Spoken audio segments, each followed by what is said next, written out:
This meeting is being recorded. All right. Hello, everyone. Thank you for coming. There will be more people joining us, I hope. We have about 22 registrants for today. The provocation for today is discussing art as spirituality rather than art and spirituality.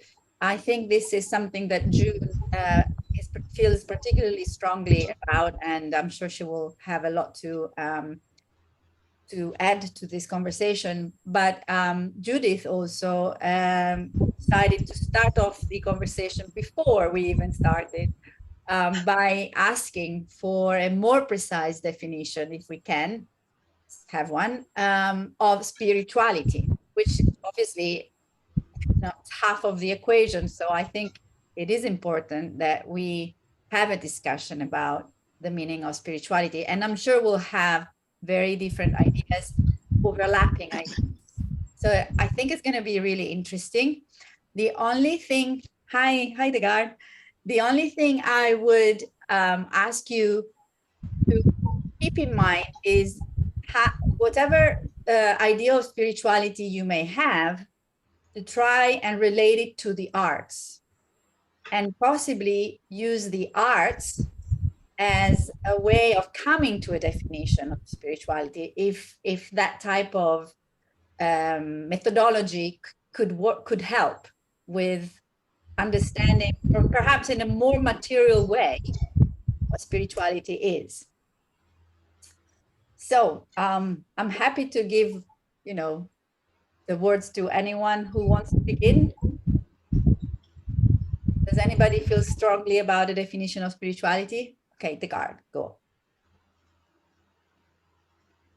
Hi, lovely to see lots of familiar and friendly faces.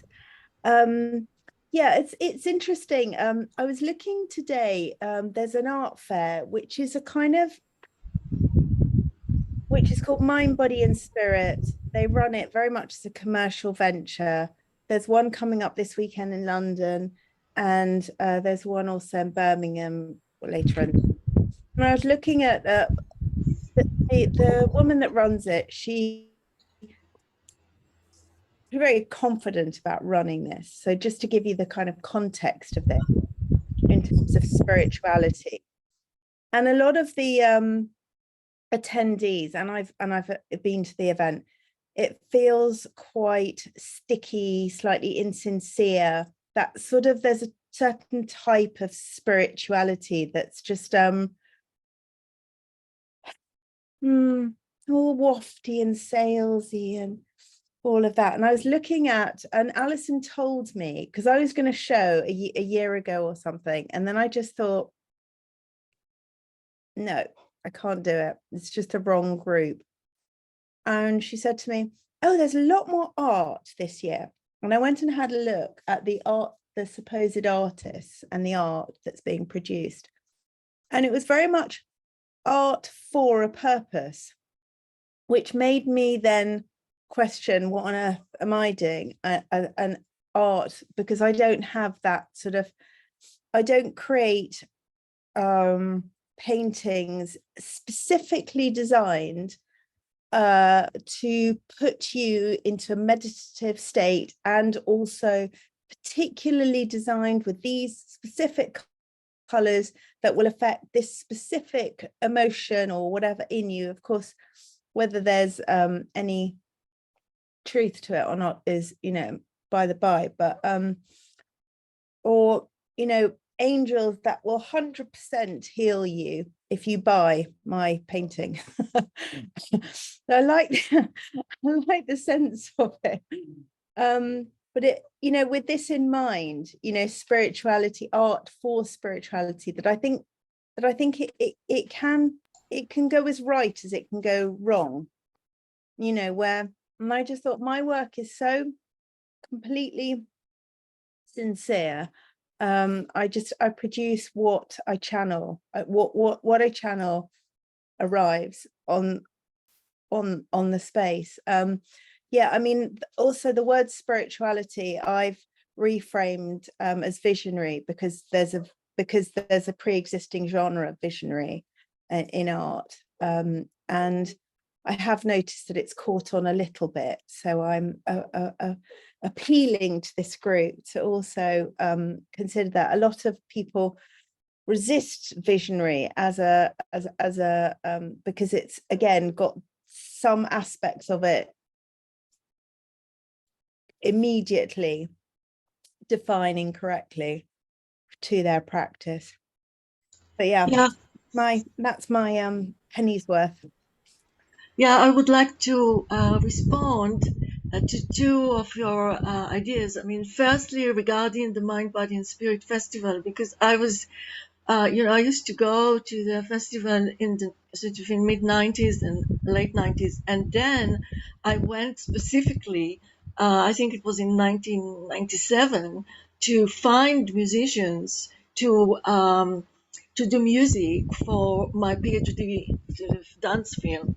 And at that point, there was nothing. There was nothing like spiritual art, and nobody could figure out what does it mean to make a film which is spiritual.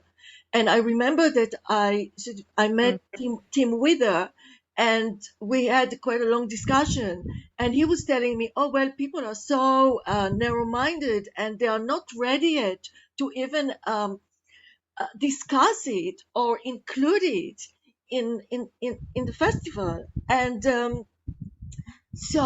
but then I actually met two people there, one Tim Wither and another one which was Sean Austin, and they were very sensitive to the idea of working with images and sort of creating sound for images, and they could see the relationship and they could see the spiritual journey that was part of it, and it wasn't contrived at all. It was very organic. They just felt it.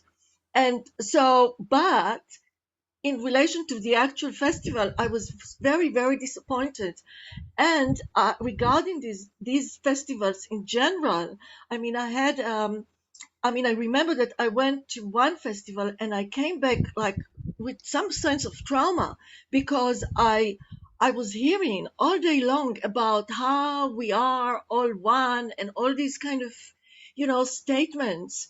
And it was the most alienating experience on earth. Well, it was, I just felt so alone and it was miserable and nobody talked to me and I couldn't get it. I wasn't able to talk to anyone.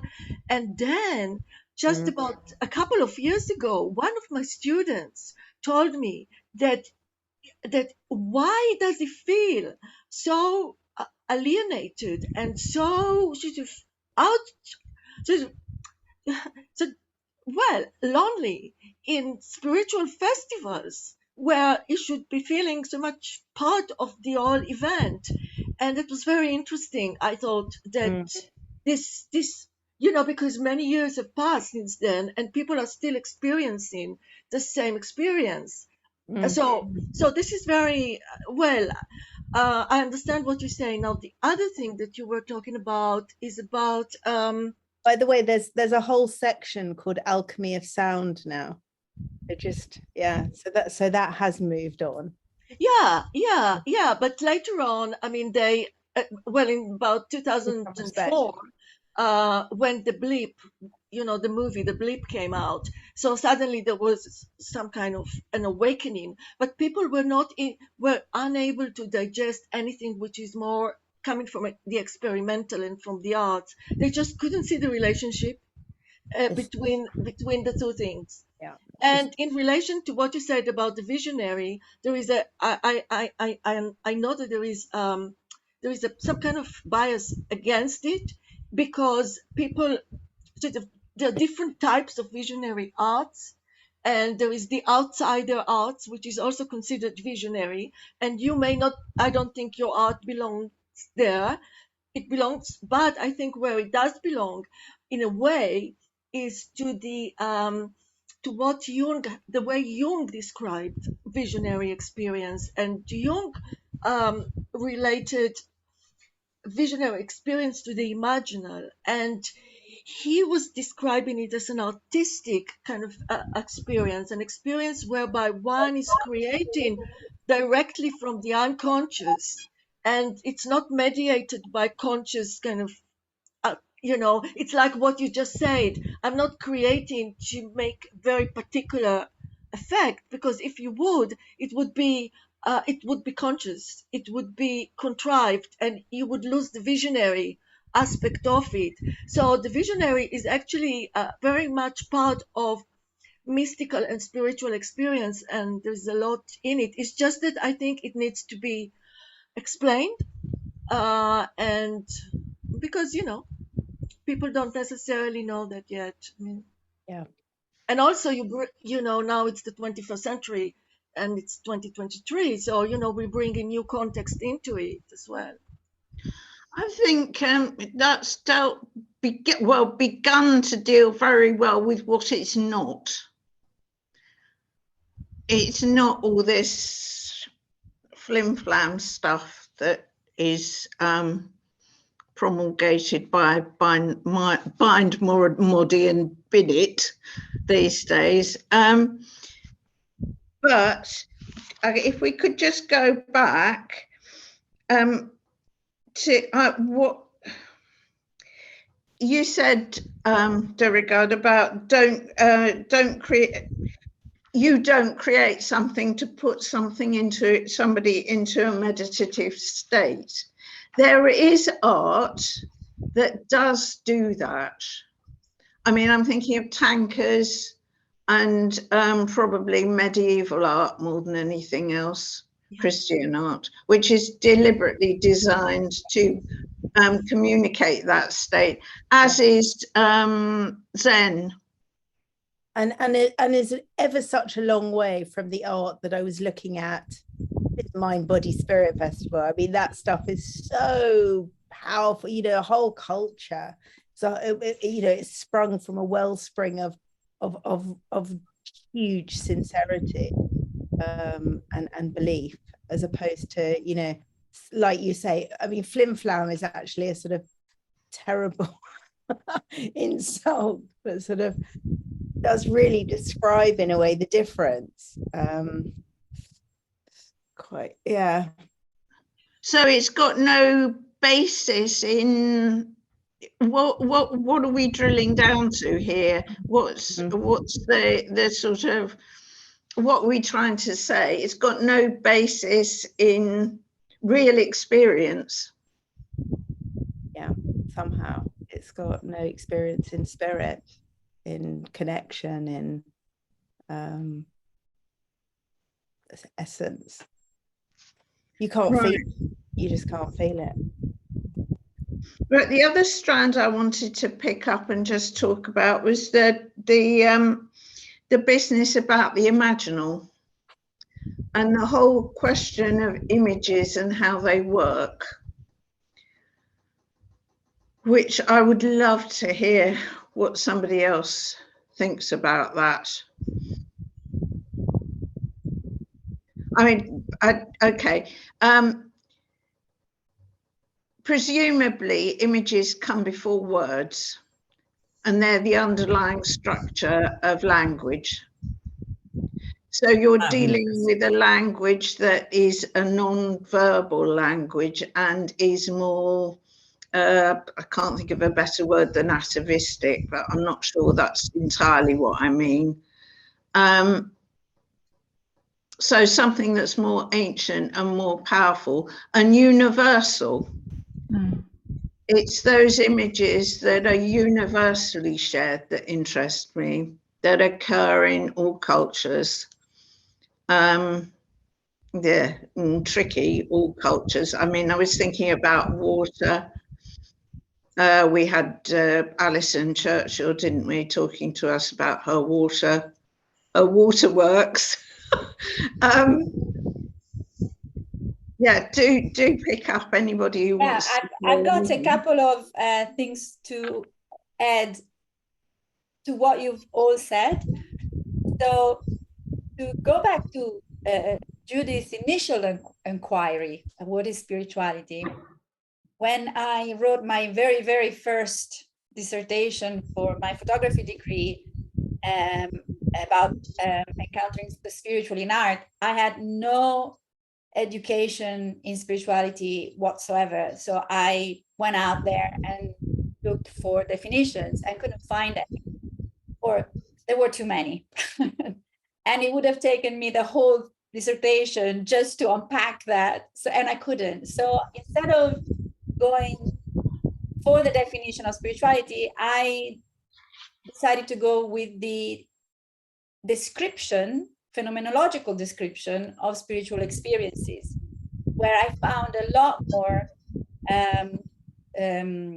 agreement and consensus, especially amongst psychologists, of what A, phenomenology is, B, how a spiritual experience feels like. Obviously, William James is the one who started the whole study of spiritual and religious experiences. Of course, he was discussing religious experiences back then, but I believe he didn't exclude that one could have that experience without being religious, but I can't remember. I read the book. Now I'm not 100% sure. So arts, in my opinion, are spiritual when they elevate somebody's consciousness to an, call it altered state of consciousness, or higher state of consciousness, or heightened state of consciousness.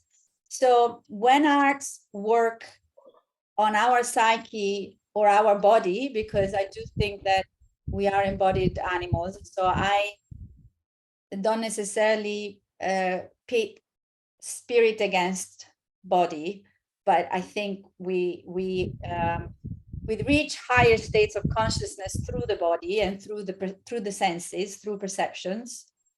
The arts work on our senses and our perceptions. So unlike mental meditation, where you focus on something sometimes extremely abstract, like in transcendental meditation, you focus your mind, your thoughts, just your thoughts and your mind, on a word that doesn't mean anything. So it's purely to empty the mind from thoughts. That's one way of achieving perhaps a meditative state. But for those of us who are not trained meditators, the arts can definitely bring us to an altered state of consciousness. And I think music, of all the arts, is probably the one that is the most efficient or direct. But obviously, in the previous conversation between Judith and June, they were talking about not just shamanism, but also the fact that when one went to church, certainly today, still in a Catholic ritual, you are all your senses are bombarded. Mm-hmm. There's incense, there's sound, there's singing, there's bells, there's the visuals. Especially, Gothic churches and Italian churches, there are a lot of paintings and visuals. So the only thing I'd say that we don't do enough in a Catholic ritual is movement. That is perhaps, in my opinion, something that is missing from a Catholic mass. But other than that, all of these stimuli are supposed to help people to reach this different state of consciousness, which I call spiritual. I would like to comment, please. Hi, good evening. As you know, I began to participate with you because I'm very interested in the spiritual life of autistic children since I'm a child neurologist. And beside that, I also think you were talking, Annalisa, about music, and I think personally, as a doctor, I think music is the immediate and the best medication. sometimes you see that it works even faster than the chemical medications. And actually, one of my students now is trying to show how music may help certain things in medicine, not mental stuff, mental illnesses, but also somatic illnesses. And I was thinking that we will first discuss about the definition of spirituality, because I have my own definition, and I would like, before we deal with the combination with art, first of all, I would like to hear what you think. What is spirituality itself? Because I have my definition, I will say it later, but of course, my view is a medical view, but I would like to hear you. I mean, I think that Annalisa has Lynn wants to come in. Let Lynn first. It's just leading on from what's just been said, really. It was only today when I was talking to somebody who goes into Catholic schools now and helps them keep on track with what children really need now. And they are bringing in natural ways of connecting with themselves for young children. And they now have silence in the assembly room first thing every day. And we were talking about the fact that the silence brings themselves inward. As we know, if you sit in silence, you connect with your internal being and step away from the external situation. And I'm feeling, as I was listening to you all talking, I'm feeling that because people have moved away from nature and from natural ways of being into all this materialistic sort of website-driven world we're living in, it does make me wonder how much that's squashed their creativity, because creativity is just such a profound thing that comes from connecting with our spiritual souls. So, it was funny, it was, serendipity, if you like, the way that came up this evening. And I do think that people have lost their spirituality. I do spiritual healing, and that's where I was today. I do a bit of counselling with somebody, and I intuitively pick up on them, and then I do the healing. And I love doing that because it just brings such amazing results quite quickly.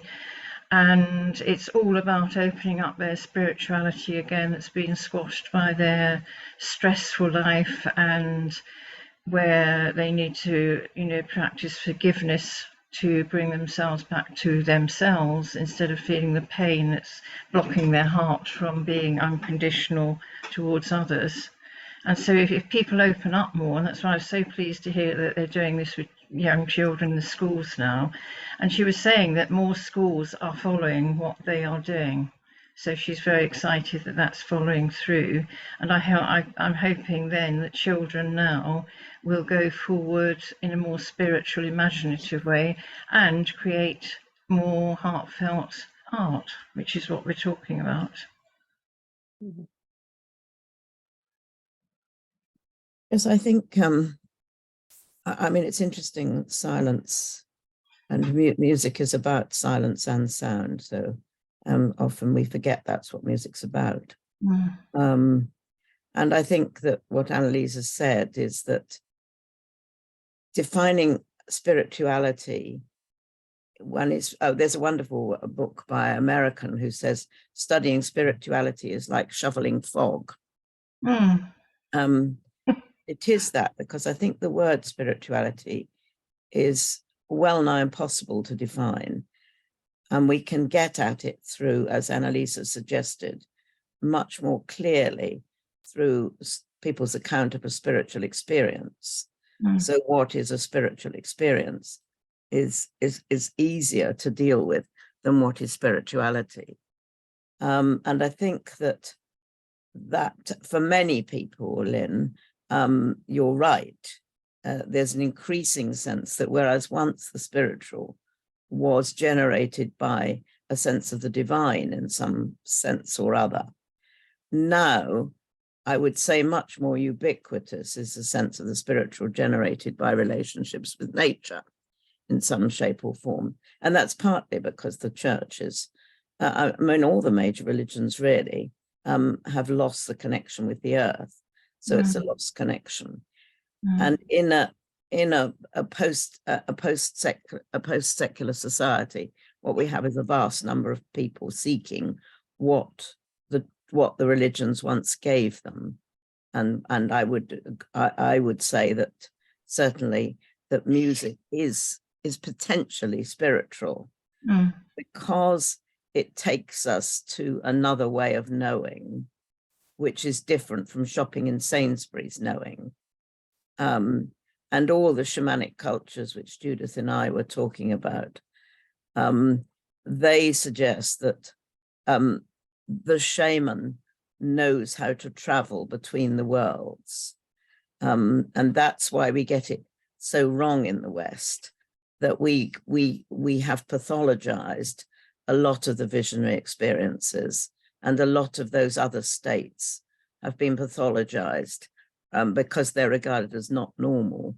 But in fact, they're as necessary for human beings. That's what Maslow says. They're as necessary as food and companionship. And I think, to go back to yours, Yoram, that's in a sense, when that is missing, then people get sick. So if one can find that relationship again, then there is a potential for cure by going into this other state, which some people call transliminal, some people call liminal, some people call spiritual, some people call visionary, some people call ecstasy, and all sorts of things like this. It's got to be trance is another name. Daydreaming is another. All of those are descriptions of that altered state in some state or form, where I think, and this is where Degard, I think, and Lila, you've got what characterizes that is that one's relationships with the world are more porous. We're not so individual. We're related to the world, whether that's human beings or a tree, or the divine or the spiritual, whatever you want to call anything like that. And various people find it in different ways. But the reason I have grave doubts about saying what spirituality is because it is different for various people. There isn't a thing called it. And I think that's the debate I have about the first conversation between Degard and Lila, that there is no music which is not spiritual, and there is no music which is always spiritual, because the spiritual experience depends on the relationship between the person experiencing and the nature of the sound that is coming. And so I think I'm worried when I hear people say that art isn't spiritual. I can give you a good example from my own. I'm a church musician in some ways, in other ways I'm not. I also take people on shamanic journeys on the drum. But I hear the classical musicians, and Judith and I were talking about this before we came together, saying, well, of course, plain chant, and of course, John Taberner, and of course, all of that, it's desperately spiritual, and so on and so forth. And of course, all this stuff with a tambourine and a guitar and a drum, none of it is spiritual. On the other hand, there are an awful lot of people whose spirituality consists in listening to guitars and singing Jesus is my savior.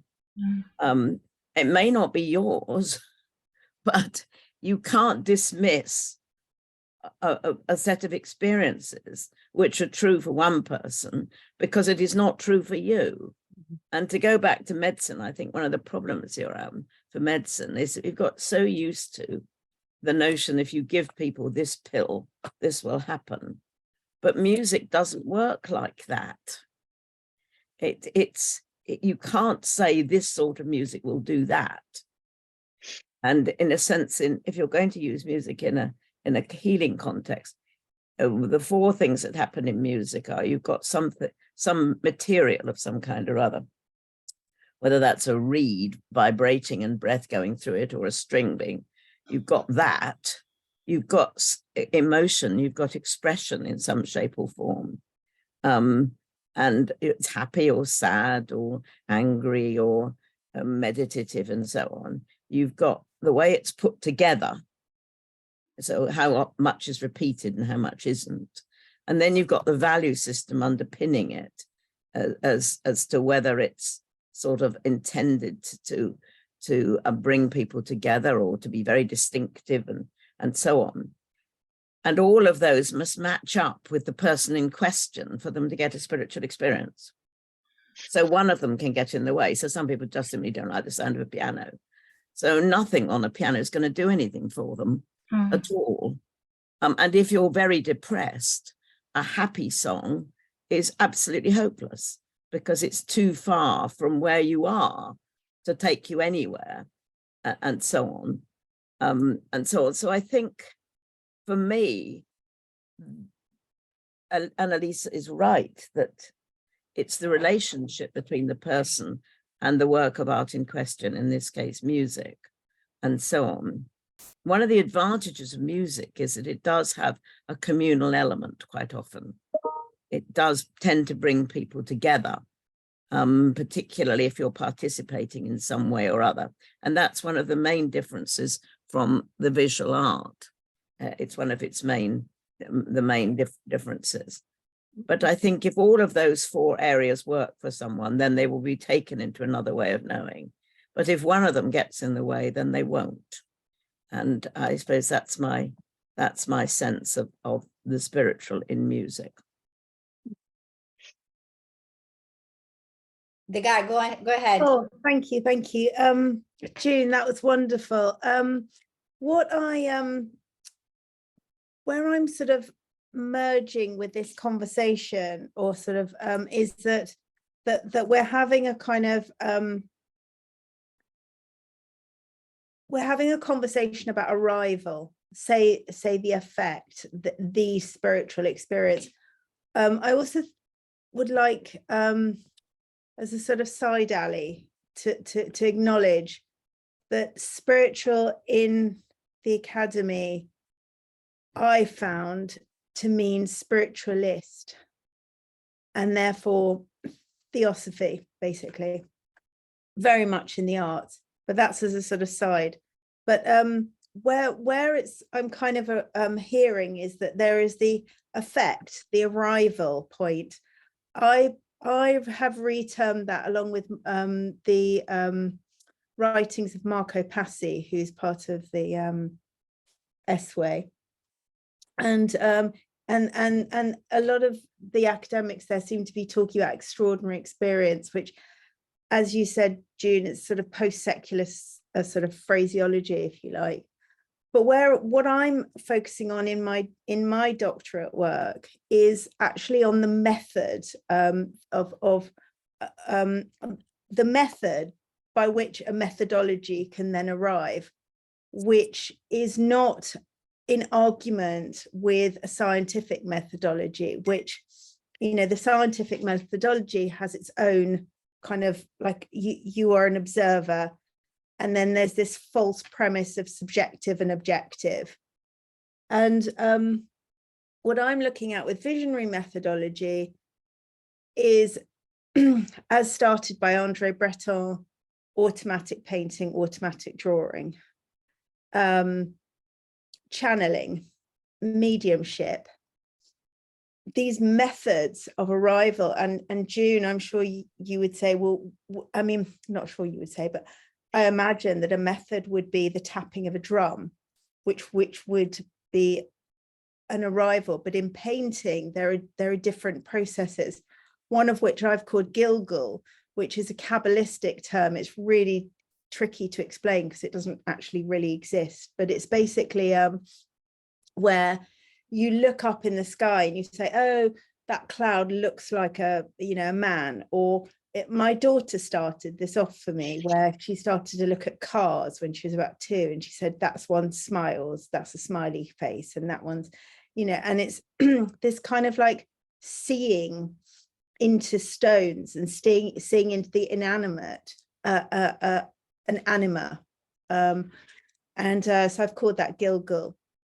And there's this there's a great kind of richness of methods to arrive at a position of whatever we want to call it. For me, I call it the visionary. We can call it the spiritual experience. Maybe just, I was thinking as you were talking, June, maybe just the word awe is enough to be in awe in nature when you're inspired and overwhelmed. Yeah. And Annalisa, I thought the definition was great of a sort of a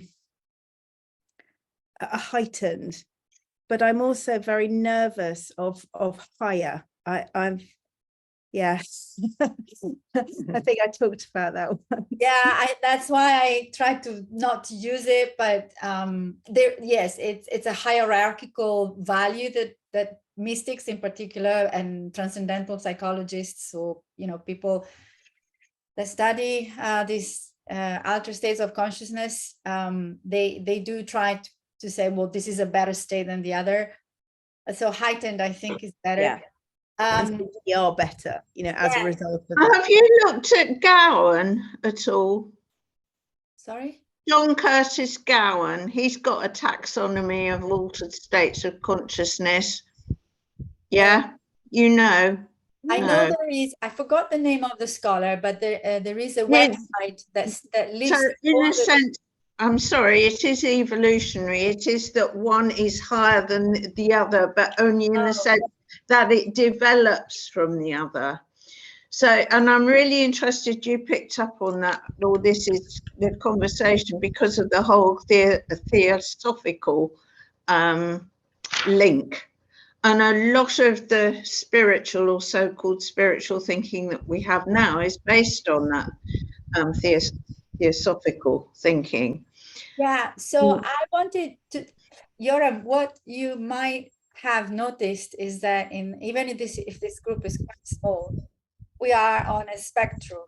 So I think Degard would be more on the mystical side, and you're probably more on the scientific side. And I think it's fantastic that we have science and art in the same group of people. But of course, the way that Degard is going to look at spirituality will be coming from a mystical perspective, while the way maybe you and possibly I look at spirituality comes more from a perhaps materialistic or scientific perspective. So to go back to your point earlier, I don't know if that's going to help or not, but for me, the hemispheric hypothesis of Ian McGilchrist has really helped me to classify spirituality as a right hemisphere experience. So we could say, this is not scientific, that we have two kinds of consciousness. One is a left hemisphere consciousness, the other one is a right hemisphere consciousness. Left hemisphere consciousness is the one that we're using at the moment, which is analytical, logical, rational, and verbal. And I think verbal here is the key word. And then in spirituality or in artistic or in visionary states, we are in our right hemisphere. So the way I think of it is that when we have an altered state of consciousness, we're simply shifting from the left to the right. And because we're rarely in the right hemisphere these days, because we are disconnected from nature, which is the natural place for the right hemisphere, we then use arts or drugs or whatever we need to use in order to get back to the right hemisphere, which is sick at the moment, is suffering because we don't let it express often enough. one more thing, and then I'm done. And then in terms of now I forgot what I was going to say. Yeah, there's a lot of mental health talk going on. We all mentioned it. Healing, Lynn talked about healing. And again, I think spirituality crosses the Maslow pyramids from off the top. It's not just at the top, in the sense that when you go to a spiritual healer, apart from addressing the right hemisphere, in the efficiency area of the pyramid, and usually what you're trying to address are social needs of love, esteem, belonging, and so on and so forth.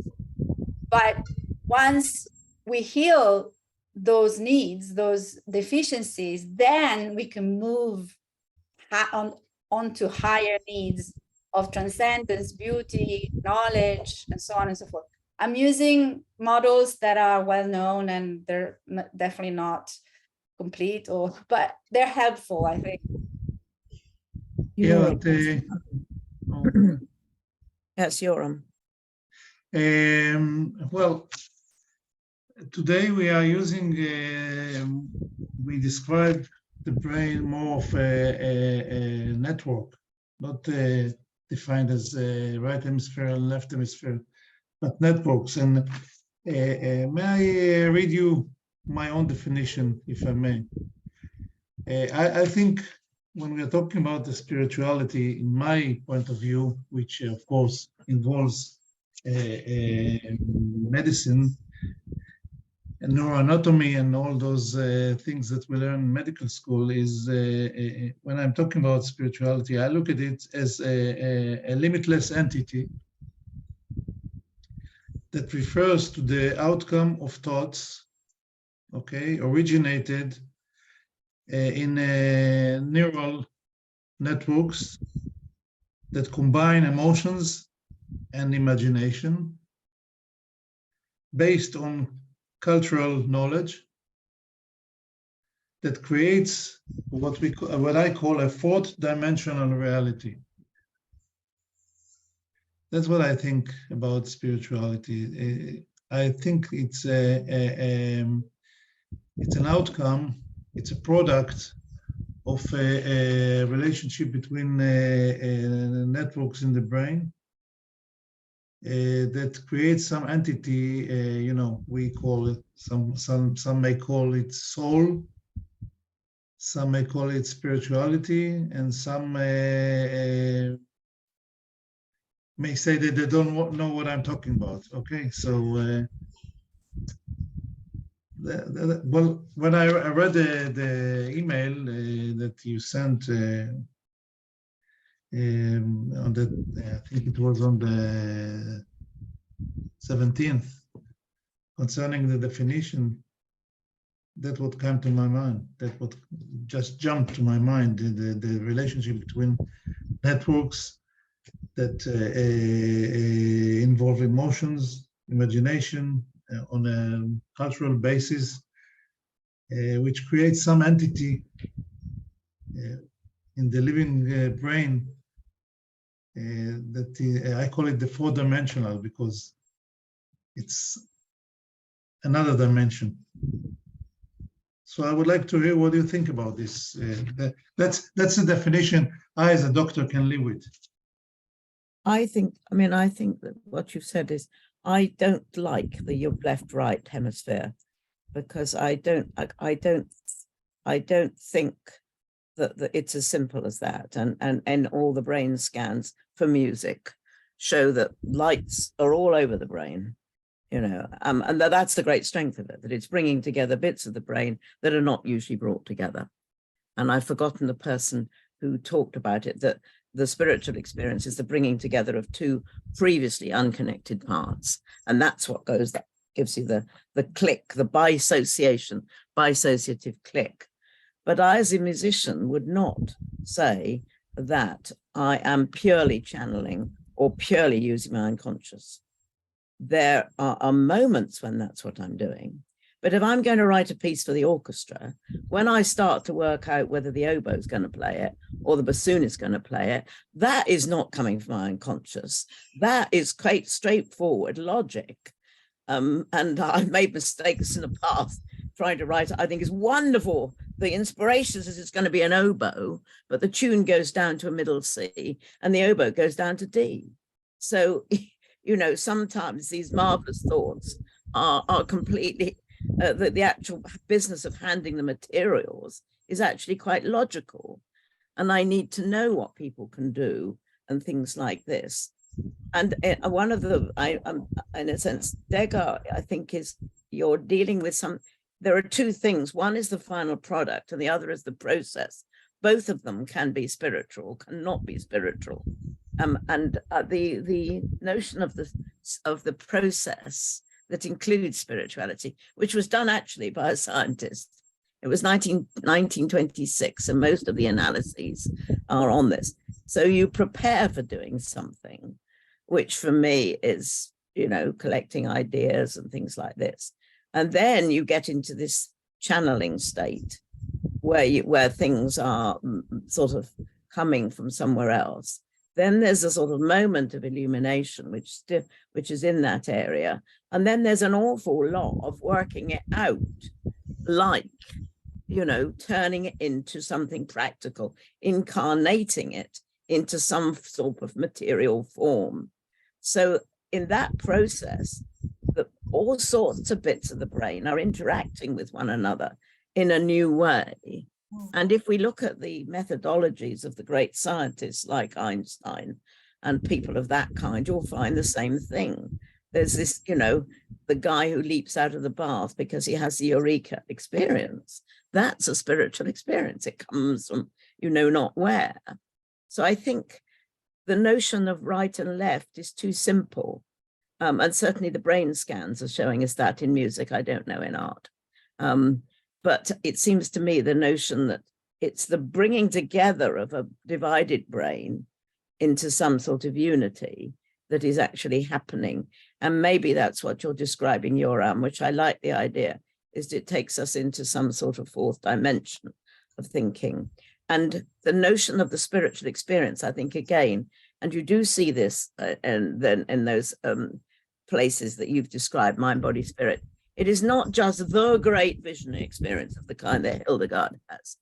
You know, just daydreaming is part of it. It's a whole spectrum on which it sits, from just a momentary daydream where I look up out of this computer and suddenly there's a swallow, to a full-blown visionary experience where I see people and I, you know, have experience of another world and see angels and things like that. So it's not an experience.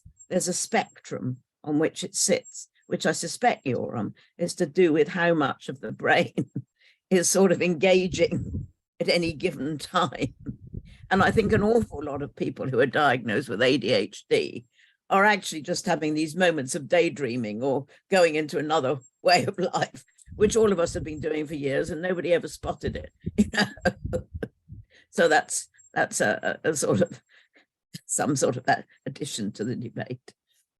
So I'm going to come back to June after Lila, and who else wants to talk? Can Yoram just respond? Yoram, okay. Okay. Yoram, can you just respond? Okay, I will respond quickly. All the definitions of the diagnosis of ADHD, autism, those kind of diagnoses are what we call phenomenological. Absolutely. Okay. It's described in the DSM-5 now. Okay, so DSM is the Diagnostic and Statistical Manual of all the diagnoses in medicine that are not, that don't have an absolute marker. Okay, so it's based on observations, and some of it, I don't think it's even objective. Sometimes it's even subjective. So when you talk about ADHD, we can have a large talk about ADHD sometime. So I'd love it. Okay, good. Okay, that's my comment. Okay.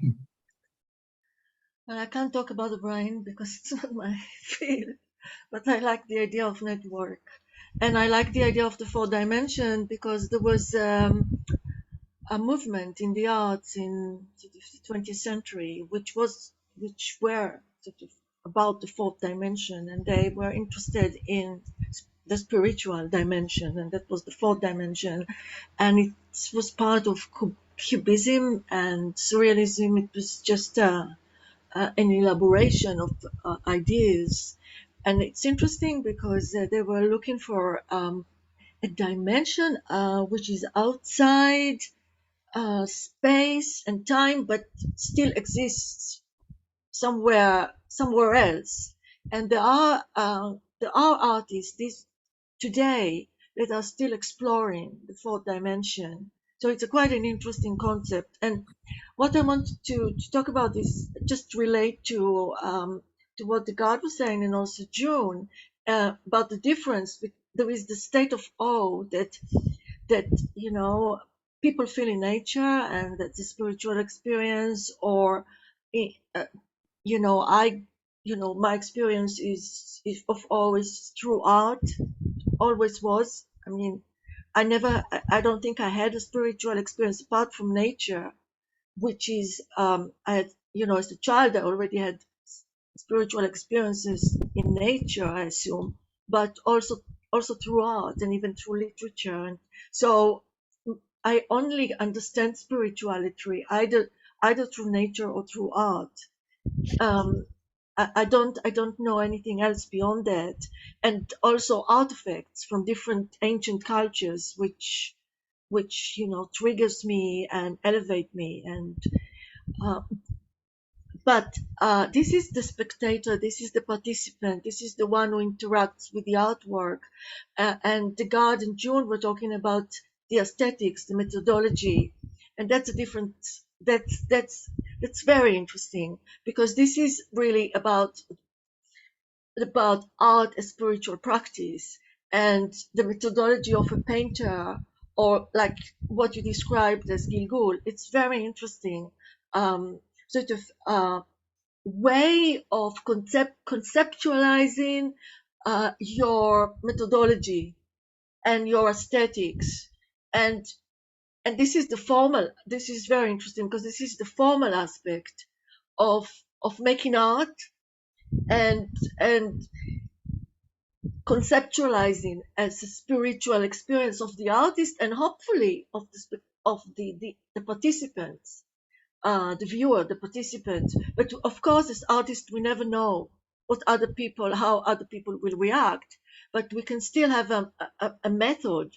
And this is, I think, very interesting. And I think that what you just said about, yes, there are now writings about Hilma af Klint and her methodologies, and the other visionary spiritualist artists of the 20th century.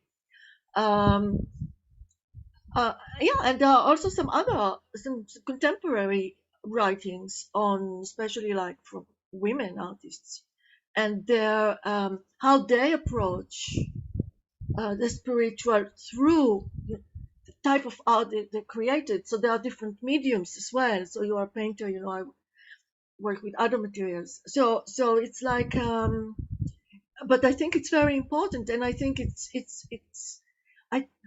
people started. I mean, Hilma af Klint wrote about her art and about the way she went about it. Mondrian as well. He wrote a book about his ideas. Kandinsky wrote a book. So people started to write about the way their methodologies, in a way. But it stopped, for some 50 years or 100 years, and I guess now we see the resurgence. Yeah. Hi, I'd like to introduce myself. I'm Grace. I'm from North Carolina, so it's great to join you all in this rich discussion. I'm an artist here, work mostly in fabric collage, but I'm really relating to a lot of what you're saying, and I think I can just hone it down to the main concept of being in the moment, the practice of meditation and the practice of making art, or being inspired, being a momentary thing, something that's isn't related to the past or the future, but it's actually in this moment.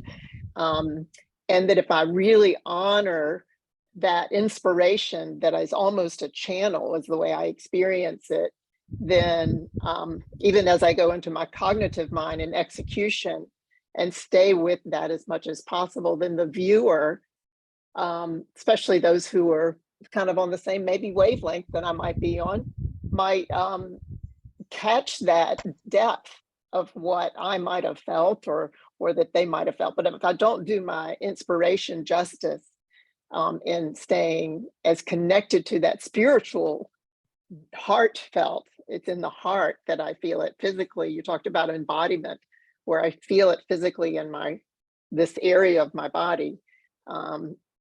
That if I go off track there with doubt or other things that can make my art not true to its original inspiration, then I lose that communicative way that I have of channeling spirit.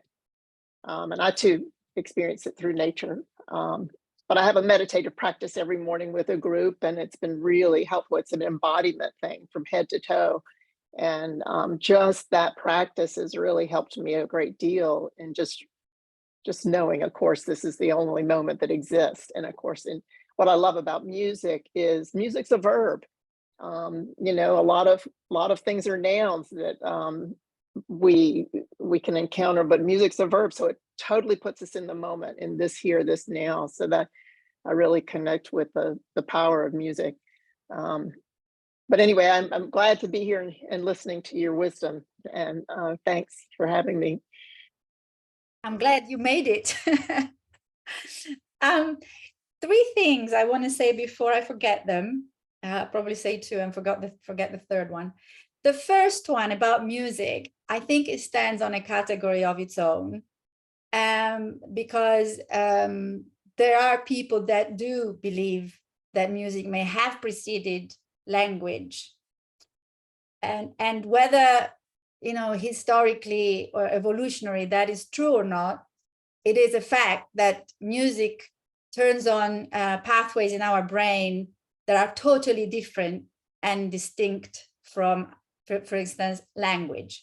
So as we know now, with Alzheimer patients and dementia patients, people with stroke, people with Parkinson's disease, people, basically any person who's had a disease or a damage of the brain, they now use music, going back to music therapy and healing through the arts. They use music to recuperate some of these functions. So we know that music does something to our brain that is unique to itself. So that's the first thing. The second thing is going back, for me at least, going back to the idea of what is spirituality and how the arts are connected to the spiritual or spirituality is, I think we should remember why the arts evolved in the first place. And I think it was to connect people into a unified group. So when we scientifically today, when we look at what artistic practices do to our brain, there is a production of oxytocin, there is production of dopamine, there is production of all kind of good neurotransmitters that make us feel good, right? And it not only makes us feel good, but also makes us relate to each other. So I think Judith mentioned connection in her second email, which I didn't send. I didn't send to everybody. But I think the arts and rituals originally in primordial times developed to unify people, because as Dissanayake believed, is cooperation is far more important for survival than competition. It's only with Darwinism that we have assumed that nature is a competitive environment. But when it comes to apes and many other social animals, cooperation is the way to survive. So a man on its own cannot survive. So the arts and rituals and religions, that was their, if you want, functional evolutionary aim. It was to unify people and make them work together. So that's why I think, going back to June about she doesn't like the right or left hemisphere metaphor. First of all, everything you mentioned, McGilchrist attributes to the right hemisphere. So, you know, all the experiences that you've described, he puts them, he attributes them to the right hemisphere.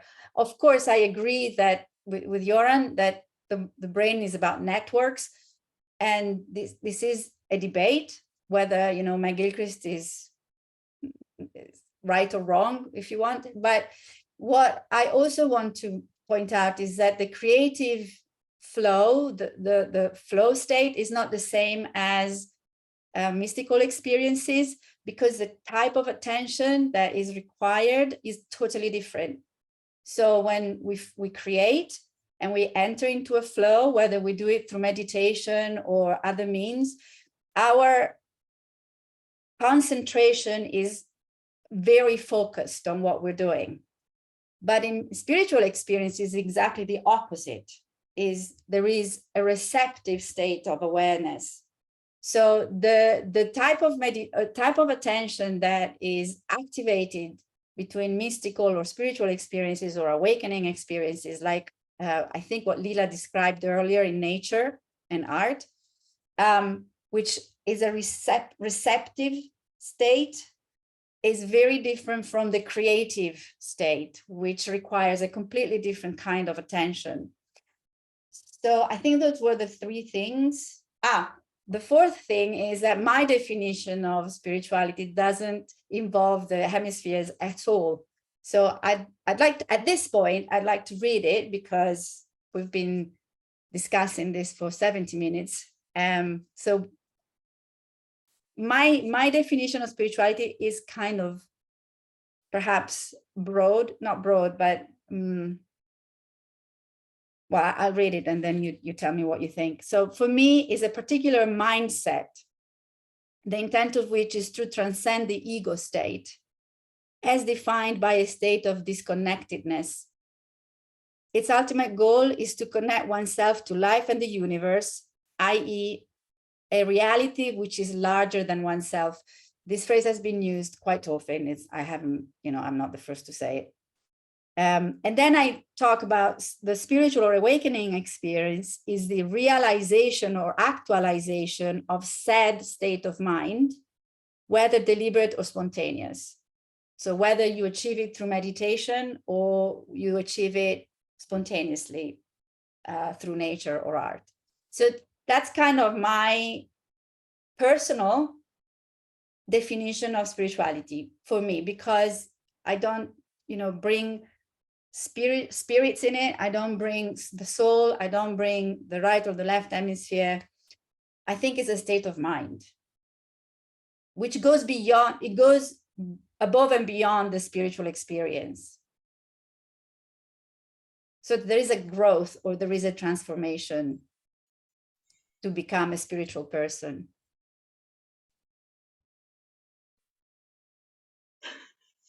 I think the guy I just wanted to ask, in that definition, so it sounds like you would not therefore believe in life after death in any respect, because it's just a mental mind. Yes, correct. I don't. So that's why I said it's my definition of spirituality. Yeah. It's just you. Is it possible for everybody to reach this state of mind? One by one. I suspect that it's something to do with being human. I think that it probably is possible, but the way that people approach it will be culturally defined, I think, probably. So I think some people, as we go back to the shamans and so on, some people have a natural calling to do it, and some people experience perhaps it's not so natural to them. And that would be the same as the arts. I believe that everybody can sing, but some people can do it more easily than others. And I think if we're looking at, I mean, what Annalisa has said about, certainly about music, is that, and it's what we call it musicking, you're right, Grace, that we've created a verb, it's to music, and so on, that the fundamental reason why every culture has music is in order to create community. And there is no one who cannot get that experience of community. On the other hand, I would say that some of the classical traditions have been so exclusive as to who can do it, that people haven't got it because they think they can't get it. I can remember writing a poem, a 4-year-old boy behind me on a train, and the train went da-dum, off he went da-da-da-da-da-da-da-da-da-da, and 10 minutes off he went. And I wrote at the end of the poem, he has not yet learnt that he cannot compose, but we shall soon teach him. So I think I would say that it's a human characteristic, but that our current Western culture has been more concerned about keeping people out of it than allowing people to develop it. And that is the tragedy of Western culture, and a serious tragedy. And I would say, Yoram, to go to your area, that if we exclude the arts from education, which is the way that the baccalaureate is going, we shall find, surprise, surprise, that even with the mental health problems we have now, we shall have 1 million more mental health problems, because it's actually something that human beings need and is part of our humanity and so on. So that exclusion, I think, is very serious. And I would say that everybody is capable of getting it, but the way they will get it is different. Can you learn to be spiritual? I think you can. And on the other side, can you teach to be spiritual? Well, of course, we've heard Lynn talking about some of the experiments in schools that are going on. And there is an increasing experimentation in schools as to how spirituality may be taught. But the way that we've approached music has been particularly difficult in that respect, because, of course, what we've done is teach people about crotchets and quavers and where to put your finger on the violin as music, whereas, in fact, the engagement with the processes of sound is where you will find that. And we have, in many ways, in the classical traditions, excluded that. So what we've taught in music is actually a process of decoding rather than a process of entering into the musical experience. That, I think, is the tragedy of it. We're seeing music coming out. I mean, I look at the my neat description is the music you make for, are you concerned with accuracy or uplift? So I mean, music, I know, because I've taught music for a long time, that in fact we've spent a lot of time in the logical areas because they're easy to assess, and you can't, because we're obsessed with assessment. And if we're obsessed with assessment, then in the end, we assess what is unimportant and leave the most important thing because it can't be assessed. And I think that's a tragedy. And so on. I mean, just a tiny vignette of one of my students. She played a marvelous performance of a clarinet sonata, and all of us had been drawn into this. She was doing an audition, absolutely wonderful. All of us had sat there admiring. And she said, I thought I ought to offer you the piano, but I've never really performed on it. I've just done exams. And there it is in a nutshell. She knew that in the clarinet piece, she got somewhere, but for the exams and the process of assessing the arts has in many ways killed the very thing that is the essence of the spiritual and so on. And if we carry on being concerned with assessment, we shall destroy what it is to be human. And I can echo June's words about ballet and dance, where, you know, basically 0.1% of people can do ballet and no one else. And they've even turned ballroom dancing, which were popular dances, into something that, you know, only 1% of people can possibly perform. So yeah, I agree. I want to offer that if you haven't seen it, Yo-Yo Ma is doing a whole series of playing the cello on, particularly in where I live in the mountains in North Carolina, in the Great Smoky Mountains. He's just being in nature and playing his music in conjunction with nature, and it's very inspirational. So just, you can start looking that up if you're interested. Well, I haven't put into the equation that I have now a digital machine, which we once a month we hook onto the leaves of the plants, and it turns the electrical vibrations of the plants into sound. And I and a harpist and a guitarist, we gather together with a yew tree or a lily, and we spend 3 or 4 hours improvising with them. And we're now getting a second one, so we'll have a yew tree and a lily and a guitar and a harp. And for me, that's a musical way of compassionate dialogue with nature. And I think it's just very exciting. In a sense, it's a process of translation and so on.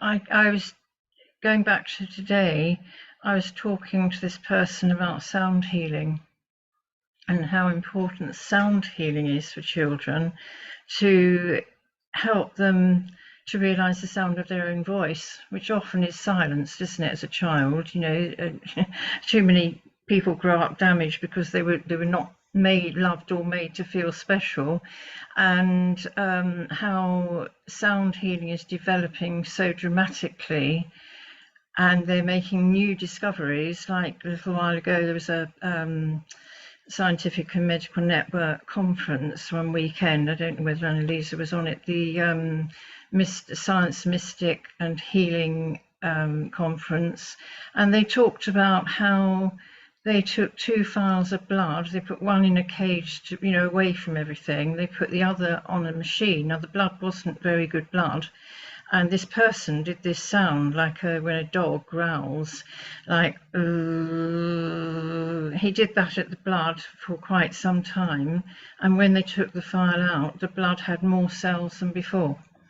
And there's all this new stuff going on with how healing, sound healing, is for individuals. And I was bringing this up today because she's in a very good position, this person, to go in with things, you know, suggest things with music, but natural music.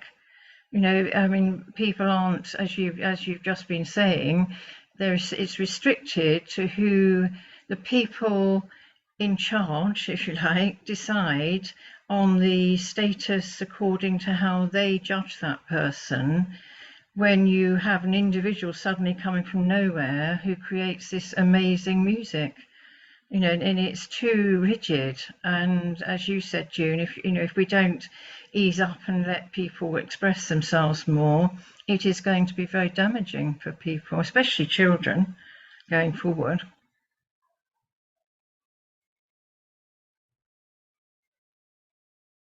Degard, do you want to come in? Unmute yourself, Degard. Thank you. Lila, did you want to come in first? Okay. Where I think we're getting kind of, this is my hope, that the frustration with the arts getting trashed, not going into education, the funding, the purchasing, the loss of the spirit, where I think that it is because us as a spiritual visionary identifiers, if you like, are believing in the narrative of scientism, that exactly what you said, June, about pathologizing, firstly pathologizing, and also, but believing in the process of science as being in, you know, some way can is the right process, because I truly hope and believe that everyone on the planet can say that there's no spirit, but there is, and that's it. Because even from a rational point of view, there's such a sort of hugeness to our existence that there's an inevitability of it, of that existence. And art, they can suppress it as much as they like, but it's a human behavior. Vibration, which is my area of interest, and energetic presence doesn't just it doesn't vanish because people say it vanishes. It is a fundamental truth of our being. And so I think we buy the narrative of they can do it to us. No, of course they can't. They just can't, because it's fundamental. And June, you know, as you're saying it, the arts, the suppression of the arts, but we all wear color. It's automatic. We all see around us, whether it is the robot, which is, you know, an extension of us, or you know, I mean, Lynn, you were talking about how sad it was about the machine and people looking on machines the whole time. But I was just listening to a conference yesterday about some research going on within the SPR or something, and ions, where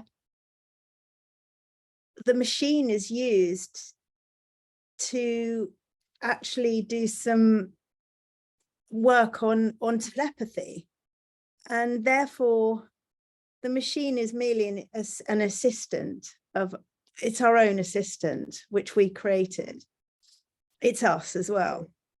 It has energetic presence, and it's ours. Well, I think it's an interesting debate, because some people in the world of cyborgs now and AI are saying that AI has a spirituality, because if there is spirit in everything, there is also spirit in AI and in the cyborg culture. And of course, what is there at the heart of AI? A grain of sand, because that's what a crystal is. So at the heart of all these machines, there is actually a piece of the natural world, which is actually driving them all, because that's what a chip is. So we forget that. And if everything has spirit, which is what I believe, you know, I'm a panpsychism person, really, hence the work with the flowers. Then, and we've been unbelievably non-evidence based in our science, because we actually have no evidence that a bird does not have intelligence or consciousness. We have no evidence that a flower has no consciousness. I mean, we've made all these assumptions which we have no basis for whatsoever. We cannot possibly know as human beings what it is to be a bat and have bat consciousness and that sort of thing. We've made all sorts of mistakes. And the other thing I think, Degard, which is interesting, is that the vast majority of the world, other than Western culture, has a strong sense of spirituality. We're the first culture that's actually attempted to delete it. And there are an awful lot of people scattered across the world who can't delete it and wouldn't want to delete it anyway. That's why the colonialism of Western culture is so dangerous. The artificial intelligence is created by the information that they've been fed. They can't experience emotion, and emotion is such an amazing part of spirituality. You know something, for instance, Yoram, the- I'm sorry, I just need to make an announcement very Okay. quickly. So we're coming up to 7:30. I personally have to go. 9:30 here, Oh, 9:30. I want, 9:30. I have to jump off this call and it's amazing. So I am, So do I. guys, Yeah. I don't know if anyone has to leave or you want to continue your conversation. I have to leave in 10 minutes. And Okay. me. I Me just too. suggest that we're going to have another conversation because yeah, that's what we should continue this conversation because there are some themes that deserve more discussion. Yoram, Just go ahead. to refer to the chat GPT, okay, the AI, which is now used in medicine. Most people think that, okay, now the evolutionary state of the world has become that it's not Darwinistic evolution anymore. It's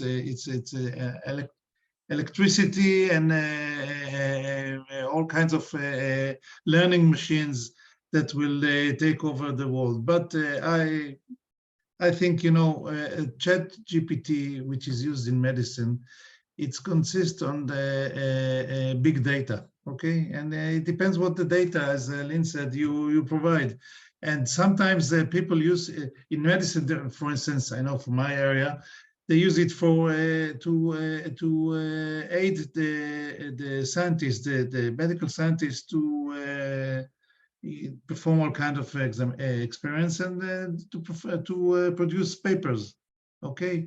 And imagine what? It produced also fake papers, fake Just news. like human beings. Yeah. So, like human being, but without the soul. Don't worry, there will always be a need for human beings. I wanted to just redeem Darwin because Darwin did not say the survival of the fittest. Yeah. Darwin's words were the survival of the fit. And that's a complete misuse of Darwin. I agree. I'm going to paste in the chat GPT definition of spirituality, which I asked yesterday. Together Right. with, I'm going to paste them all, or I can share this document if you'd like. That's great. I really need to jump, unfortunately, but I wanted to suggest we don't have a meeting for June. Would you like to have another conversation in June? I know we were busy, particularly June is busy because she has. Yeah, I would like. Maybe you want to talk also about ADHD and autism. Yeah. Yes, Love it. yes. Just before you get go, back Annalise, just before you go, a little bit of admin. I'm not counting myself, but would somebody like to write up some notes so that we've got something to leap from this conversation? No, purely because no one has time, but it's recorded. So Can you send it, please? Can you send it, please? oh, it will be uploaded on YouTube. We have a channel, so all our meetings apart from 2 have been. Can you write me the address on YouTube, please? The Sorry? name of the channel on YouTube. Yeah, I will. It's actually on our webpage. If you go on the webpage, you'll find our YouTube channel link. And I absolutely enjoyed it. Thank you. I wonder if Judith is happy with how things evolved. We can't hear you. I will be next time. Oh, you're not happy yet. Okay. Just a I'm demand. in untied ends, but thank you all so much. I think Thank you very much. yeah. Thank I you. enjoy it very much. You know, I come Thank from a you. different world, but I'm very attached to you. And I think I vibrate on your vibrations also. Thank you so much. Thank Bye, you. everybody. Bye. Bye. Thank you. Bye. Bye. Oh, I need to stop the recording.